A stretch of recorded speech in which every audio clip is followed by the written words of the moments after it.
Morning, brethren. Our daily reading this morning and our devotional is focused upon the first verse of the 8th Psalm.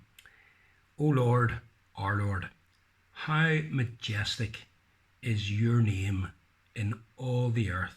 You have set your glory above the heavens. Whenever we read in the Bible about the name of God, we are thinking primarily of God's character, his being, who he is in and of himself.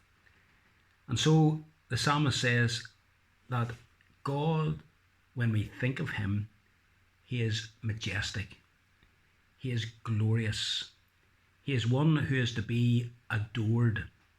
We stand back in awe and wonder as we contemplate this being. We have a head of state called the Queen. She's referred to as Her Majesty. And the idea is that she is a glorious person. She is due all respect and honour and obedience. Of course, she's a human being just like us. God, however, is very different from us. He is apart from us. He is a truly majestic being, one who, more than anyone else in this whole world, deserves honour, deserves respect, deserves to be adored and obeyed. And God's name in all the earth is to be adored. The psalmist says, "You have set your glory above the heavens." Here is just one testimony to the glory, the greatness, the majesty of God. Above the heavens. I'm not into astronomy. There are people who take a great interest in astronomy, and they have their own telescopes, very powerful ones. They're perhaps part of an astronomer's club. They have stacks of books on the planets and the Milky Way and the galaxies and all those sorts of things. But the more I think of it, perhaps I should be more interested in the subject of astronomy, because God has set his glory above the heavens. And one way of understanding that is that in the heavens above us, as we look up and we see the sun and the moon and the stars, which of course this psalm goes on to speak of, we think of the planets and we think of how they are suspended in space with nothing holding them up, and how they spin and rotate, and how they go about on their own axis, and then they go round their suns and their moons, and how they never collide. It's an amazing thing.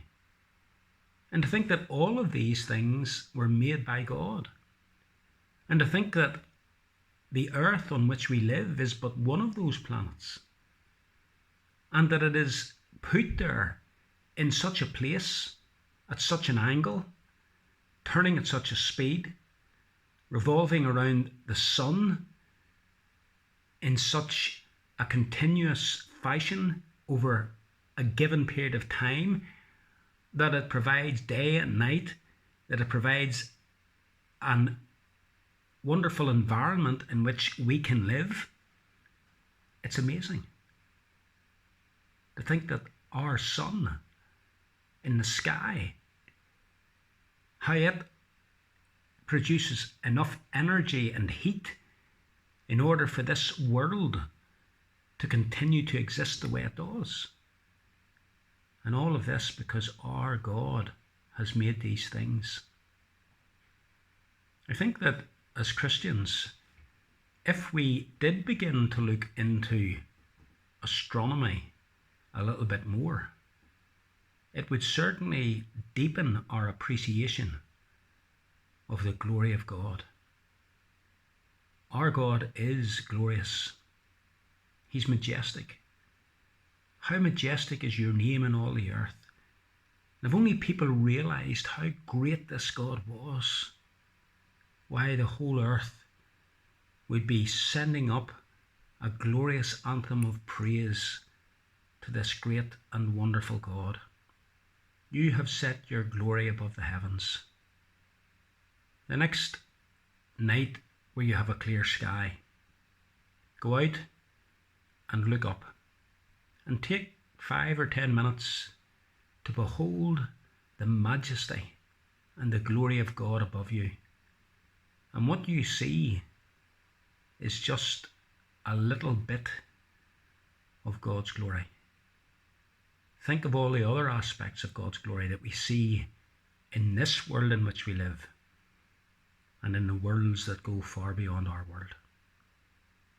Let us praise, let us magnify, let us glorify this great God whose name is majestic in all the earth.